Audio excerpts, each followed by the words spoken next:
সকাল সকাল ছাদে এসেছিলাম অন্য কোনো কাজে এবং অন্য কোনো ভিডিও বানিয়ে আপনাদেরকে শেয়ার করব। কিন্তু ছাদ বাগানে এত সুন্দর পর্তুলিকা ফুটেছে যে আনন্দে আমার মনটা ভরে গেল। আর আমার তখনই মনে হলো যে এগুলো যদি আমি আপনাদের না দেখাই তাহলে মনে হবে যে কিছু একটা না দেখানো থেকে গেল। সেই জন্য আমি সেগুলোকে দেখানোর জন্য আসল কথা থেকে একটু সরেই এলাম। দেখুন না বন্ধুরা, কতটাই সুন্দর হয়েছে। এই ফুলগুলোও এতটা কালারফুল, দেখলে চোখ ভরে যায়, মন জুড়িয়ে যায়। আর এই যে দেখুন, তাতেও দেখেছেন কত সুন্দর রং বেরঙের পর্তুলিকা ফুটেছে। আমরা অবশ্য যখন আমাদের দেশের বাড়িতে আমরা তখন ছোটবেলায় বলতাম 10টার ফুল, এগুলোকে বলতাম 10টার ফুল। এখন জেনেছি যে একে পর্তুলিকা বলে। তো বিভিন্ন নামে বিভিন্ন জন বিভিন্ন রকমভাবে ডাকে। এই যে পর্তুলিকাগুলো, এগুলোকে আবার আমরা বিউটিফুল বলেই জানি, কিন্তু এখন সব শুনছি যে এটাকে বলে পর্তুলিকা। তো যাই হোক, এতটাই সুন্দর, আপনাদেরও নিশ্চয়ই ভালো লাগছে, তাই না বন্ধু? আর এই দেখুন, জবাগুলোও কতটা সুন্দর হয়ে ফুটে উঠেছে। আর আমার এই গাছের গ্রোথগুলোও খুব সুন্দর। এখানেও এই দেখুন হলুদ রঙের পর্তুলিকা ফুটেছে। আর এই যে সাদা, খুব কম খরচে, এবং এরা যেখানেই ফেলে দেবেন অযত্নেও এত সুন্দর বেড়ে ওঠে যে সমস্ত বাগানকে যদি সাজিয়ে রাখা যায় তাহলে কিন্তু খুব সুন্দর দেখতে হবে। আর এই যে দেখুন আমার ম্যান্ডেভিলা, একটা কি সুন্দর হলুদ কালারের, এতটাই সুন্দর দেখতে। একটা সাদা ম্যান্ডেভিলাও লাগিয়েছিলাম, কিন্তু বর্ষার জন্য গাছটা মারা গেল। কিন্তু এই যে ম্যান্ডেভিলাটা খুব সুন্দর দেখতে হয়েছে।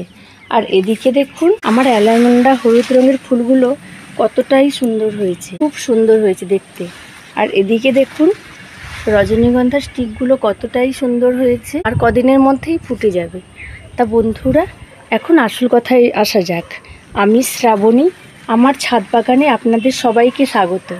আশা করি আপনারা ভালো আছেন, আমিও ভালো আছি। তো এখন আমি আসল কথায়, যে কারণে আমি ছাদে এসেছিলাম আর যে কারণে আমি ভিডিও করছি, সেটাই আজকে আমি আপনাদেরকে এখন বলবো। তা বন্ধুরা, আমার এই ভিডিও যদি আপনাদের ভালো লাগে তাহলে সাবস্ক্রাইব করে নতুন বন্ধু হয়ে আমাকে একটু উৎসাহ দেবেন, এবং লাইক, শেয়ার এবং কমেন্ট অবশ্যই করবেন। তাহলে আমি নতুনভাবে কিছু করার উৎসাহ পাব। তা এখন আসল কথায় আসা যাক।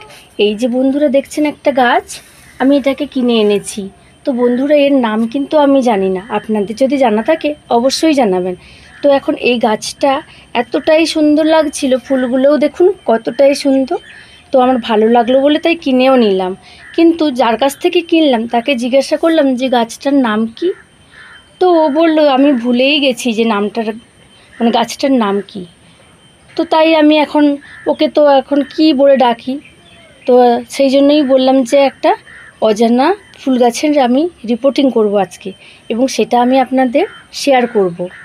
আর তার সঙ্গে সঙ্গে এই যে দেখেছেন একটা ইনডোর প্ল্যান্ট, আমার হাজব্যান্ড ভীষণ ইনডোর প্ল্যান্ট পছন্দ করেন। তো উনি যখন কোনো সময় বাজারে যান, যদি কোনো গাছ পছন্দ হয়ে যায় ওনার ইনডোরের, তো উনি আনেন। মাটি না থাকার জন্য আমি এটাকে রিপোর্টিং এতদিন করতেই পারিনি।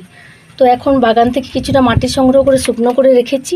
তো এখন এই দুটো গাছকে আমি রিপোর্টিং করব, এবং সেটা কিভাবে করব আমি আপনাদের সঙ্গে শেয়ার করব।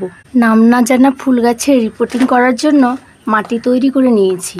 তা বন্ধুরা, গার্ডেন সয়েল নিয়েছি, তার সঙ্গে বালি নিয়েছি, জিয়ার দানা নিয়েছি, আর পটিং মিক্সচার খানিকটা মিশিয়েছি, নিমখোল খানিকটা মিশিয়ে মাটিটাকে আমি তৈরি করে নিয়েছি। তা বন্ধুরা, এই যে আমি একটা টব নিয়েছি, এর মধ্যেই আমি গাছটাকে লাগাবো। এর মধ্যে খোলামকুচি দিয়ে দিয়েছি। এবার কিছু ঘাস কয়েকটা দিয়ে দেবো, তাহলে ড্রেনেজ সিস্টেমটা ভালো হবে, মাটিটা বেরিয়ে যেতেও পারবে না, জলটাও ভালোভাবে রিলিজ হয়ে যাবে।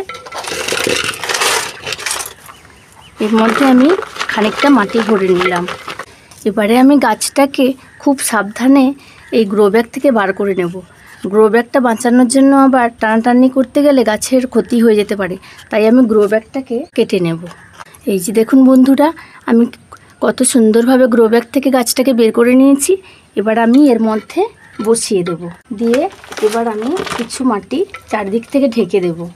আর আমার এই সমস্ত ভালো লাগা, আমার এই বাগান জুড়ে যখন কোনো মনের মধ্যে যখন মন খারাপ করে, তখন আমি চলে আসি এই বাগানে। এখানে এলেই আমার মনের মধ্যে আসে শান্তি। তা চেষ্টা করি সেই জন্য যখন আমি অবসর সময় পাই তখনই চলে আসি বাগানে। যখনই হোক না কেন সংসারের সমস্ত ঝুট ঝামেলাকে সরিয়ে সমস্ত কাজ মিটিয়ে আমি আমার অবসর টাইমে আমার এই বাগান আর গাছে যখন সুন্দর সুন্দর ফুল ফোটে তখন দেখবেন সমস্ত মনের এই যে আপনার যে কত কষ্টটা সমস্ত কষ্টটা কিন্তু ভুলে যাওয়া যায় এই সুন্দর সুন্দর ফুল দেখে। বন্ধুরা, এবার আমি ইনডোর প্ল্যান্টটা লাগানোর জন্য আমি এই ছোট্ট 3 ইঞ্চি টবটাকে চুজ করেছি। তা বন্ধুরা, এবার আমি এটাকে পটিং করব। নিচে কিছু কলামকুচি দিয়ে দিলাম। তো এবার আমি খানিকটা মাটি এর মধ্যে নিয়ে নিলাম। খুব সযত্নে গাছটাকে আমি বের করে নেব। এই যে বন্ধুরা, গ্রো ব্যাগ থেকে আমি ইনডোর প্ল্যান্টটাকে বের করে নিয়েছি। এবার আমি সুন্দর করে এর মধ্যে বসিয়ে দেব, দিয়ে হালকাভাবে মাটিটা ঢাকা দিয়ে দেবো। বেশি মাটি আমি ভরাট করব না, কারণ পরে তো যদি মাটি লাগে তখন আমি দেব, আর কিছু খাবার দাবার দিতে হবে, তো তাই একটু ফাঁকা রাখতে হবে। বেশি ভরাট করলে আবার যখন আমি খাবার দেব তখন জল পড়লে উপচে বেরিয়ে যেতে পারে, সেই জন্য একটু সবসময়ের জন্য একটু পুরো কানায় কানায় মাটি দেওয়া যাবে না, হালকা করে দিতে হবে। তবে আমি হিউমিক অ্যাসিড মেশানো জল দিয়ে দিলাম। মাটির সঙ্গে যে খাবার দিয়েছি আর এখন আপাতত এক মাস মতো কোনো খাবার দিতে হবে না, 1-1.5 মাস মতো। 1-1.5 মাস পরে যখন গাছটা ঠিকঠাক গ্রোথ নেবে তখন আমি আবার নতুন করে খাবার দেব। আপাতত এই পর্যন্তই। পরের ভিডিও নিয়ে আমি আবার আসবো। আর অবশ্যই আপনারা আমার ভিডিওটি দেখবেন এবং আমার পাশে থেকে আমাকে উৎসাহ দেবেন। টাটা।